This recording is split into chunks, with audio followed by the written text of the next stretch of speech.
is a gamble.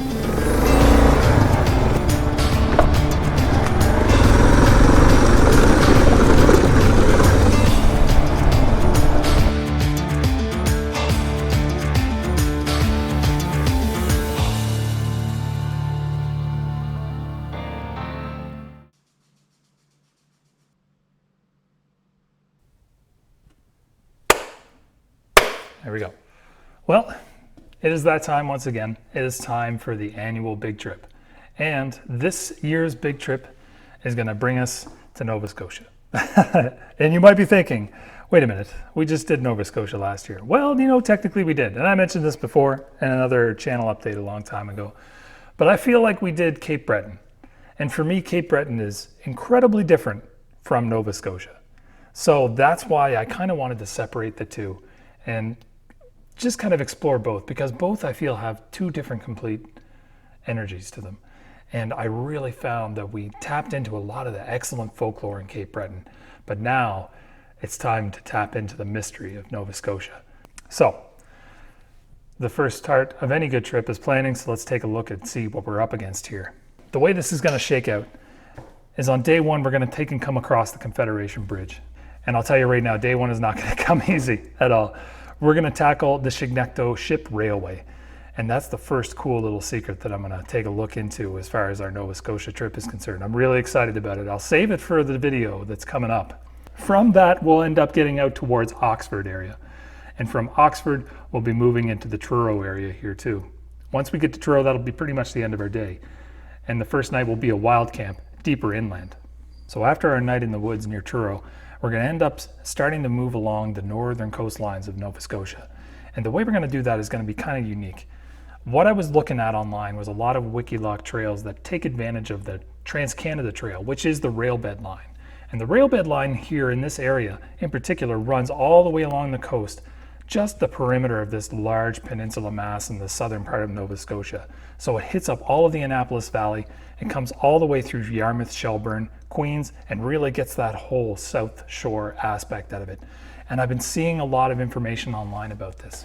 Now, for one, I can tell you when we were up in Cape Breton, we hit that railbed trail up, and we were fine to be on there with our dual sports. And I've taken a look at the Trans-Canada Trail website, and it does say that it's open to off-highway vehicles. Now, I know we are off-highway and we're kind of on-highway at the same time, so we live in that little gray area being a dual sport. But, you know, we had no trouble with it on Cape Breton, so I'm expecting no trouble here. If someone tells us to get off the trail, I mean, we'll do it. But the benefit of that is, all along that trail, there are small ATV sections. And there's a lot of Wikiloc trails that are already up there from the, the ride crew that exists out in Nova Scotia.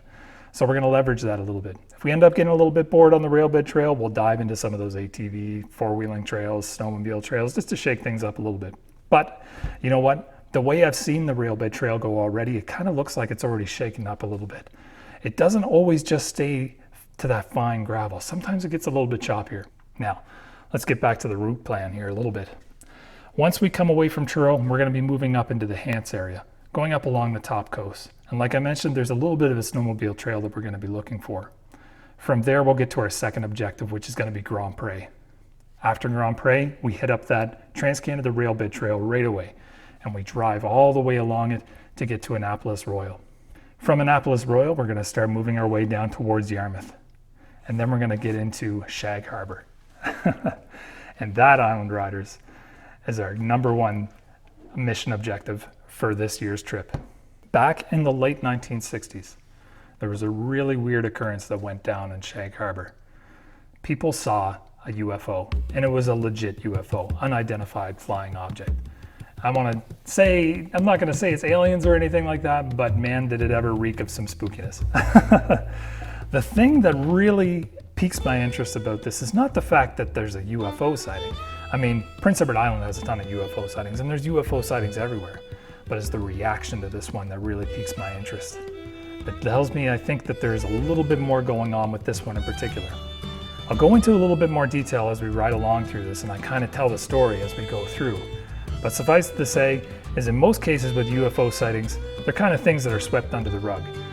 But this one happened to find itself into a bit of a small town, into a small harbor, and it got a way more attention than it normally does. And in addition to that, I got a way more traction as well. Not only with the locals around the area, but with the authorities, all the way up to the Canadian Armed Forces. So that is our mission objective. All right, quite a bit more kit this year and this time around, but that's to be expected. I kind of like doing this. You know, every time before we go on a really, really big trip like this, I kind of like to revisit the kind of loadout that I'm taking on the motorcycle here a little bit, because it does change, it does shape a little bit. I'm always tweaking it. I never have a strict static kit that I use. I always take a look at the mission, I always take a look at the duration, the plan, the trip, and kind of adjust everything as required. And I've definitely adjusted this time because we have a lot more stuff and a lot of different stuff too. I had a really tricky time trying to balance comfort with necessity, with also having stuff to be able to repair the Silver Fox with. So we've already seen a couple little things that I've added in here to the repair kit to help us along with that, but I'll go over everything in detail. Suffice it to say, we've got some different stuff and we have some other things to take into consideration this time. So let's take a look at it in detail. All right, let's start over here with the sleep system. So things are a little bit different already from the get-go here. Now we have our typical sleeping pad that I usually bring, but inside, instead of a tarp, I have a tent. And the reason why I've got a tent is because we're using the campgrounds this time around. It's the first time we've really gone to a campground on one of our trips. So I brought the tent. Now I've already tested this out, it works good. Me and KLR Phil went up to Martin Head and had a blast with it, so it's gonna be good. But in addition to this, I've also got my hammock still. Now I love the versatility a hammock will bring to a wild camp, so that's why I'm gonna keep rolling with that. And the reason why I'm keeping it and bringing a tent is because I don't lose any kind of pack volume from bringing the tent. As you can see, I still have it rolled up and it only takes about the same amount of size that I usually have for my tarp that I use. I still do have a tarp, it's a little bit smaller and it's in here, but I've used this configuration with the tarp and the hammock before and it's worked out pretty good. Other stuff returning for another camping trip is my awesome little tripod seat. That thing is almost dead, man. I gotta get something a little bit more comfy. The classic sleeping bag there too. Camp shoes, of course. All of the charging stuff. Now this is pretty neat stuff too.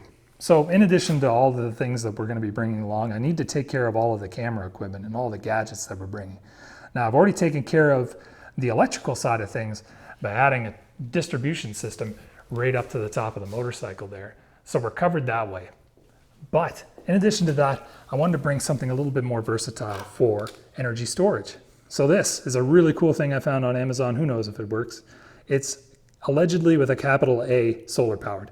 So this is a PV panel right here. A little bit of a photovoltaic for you to charge it up. And it also comes with little cables here on the side. And it's also a flashlight. So it looks pretty cool. It's a nice little $70 buy. Who knows if it'll work really well. We'll put it to the test.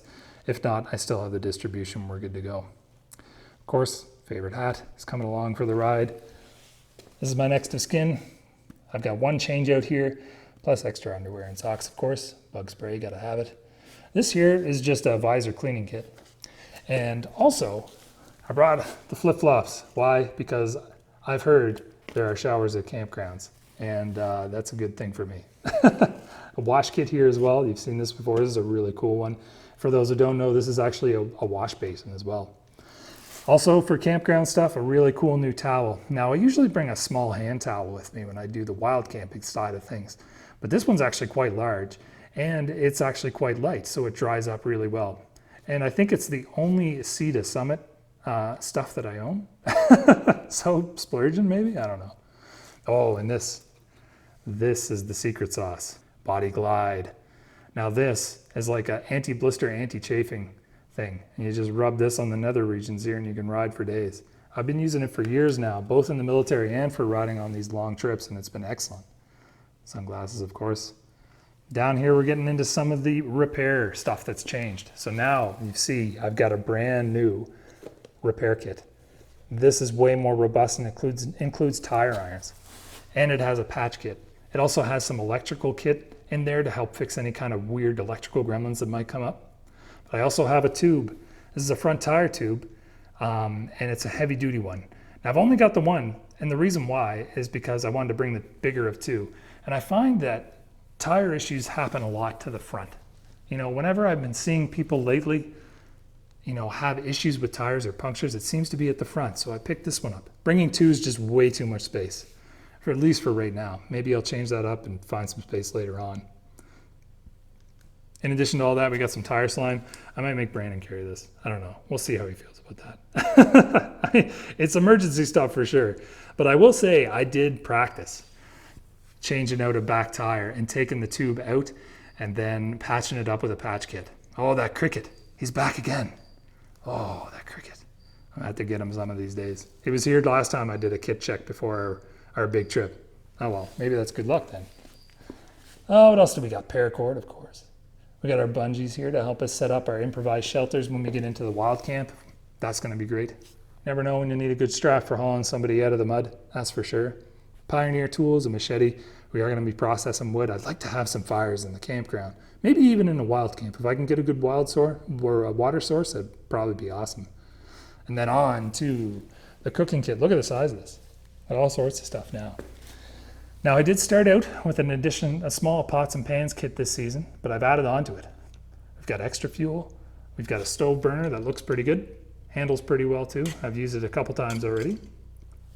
And we've got a bit of dishes here. And it's nothing crazy, but enough that I hope to be able to actually make some meals in camp this time around. Got a couple water cans here. That'll just be water for camp. And then we have water to drink on the road. I'll be replenishing this a lot. So every time I stop at a gas station, I'll likely be replenishing these because water has been something I've learned that I need to have on and on and on throughout the trip, just constantly rehydrating. Some snacks for the road, some lunch, and then a couple rations broken down. And the rations will be our kind of wild camp stuff food. So that'll be good. So that's essentially all the kit, Island Riders. That's what we're looking at here. Now I think it's time to try to figure out a place to put it all in this. But we have brand new luggage. So I think we're going to be up to the job.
All right, number one, I think I finally got that cricket.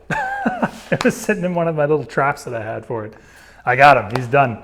No more cricket, at least I hope not. It'll be hilarious if he starts going again. Anyway, we're all packed up for another awesome big trip and I cannot wait. Oh my goodness, I'm sweating still. It is, it's still a pretty hot night and I'm expecting some hot weather. I don't actually know, I was trying to think about the weather for this trip and what to expect. And you know what, I just packed waterproof stuff and I waterproofed everything just like I normally do. I'm not gonna be able to, get all the best days for this trip. I don't think so, because you know what, we're just gonna be gone for 5 days. There's no way to control the weather. So I'm not too worried about it. But you know what, this packed up really good. The Tusk Pilot pannier bags, they hold a lot, surprisingly.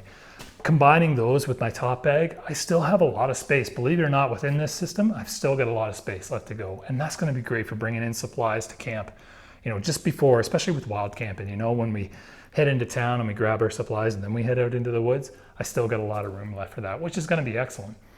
So I'm really looking forward to it. I'm really looking forward to this trip. The nerves are starting to go away. Before every big trip like this, I always get really nervous, because I'm not sure how it's going to play out. Are we going to see some cool stuff? Are we not? Are we going to find some cool stories? Are we not? Are we going to have problems? You know what? I love this part of the trip, where the nerves and the worries go away and it's all about the adventure. And I cannot wait. Foxy, we got a long 5 days ahead of us, I think, bud. But I think we're going to have a fun time. Anyway, until we get to that fun time, until we hit the road, take care. And I'll see you out there, Island Riders.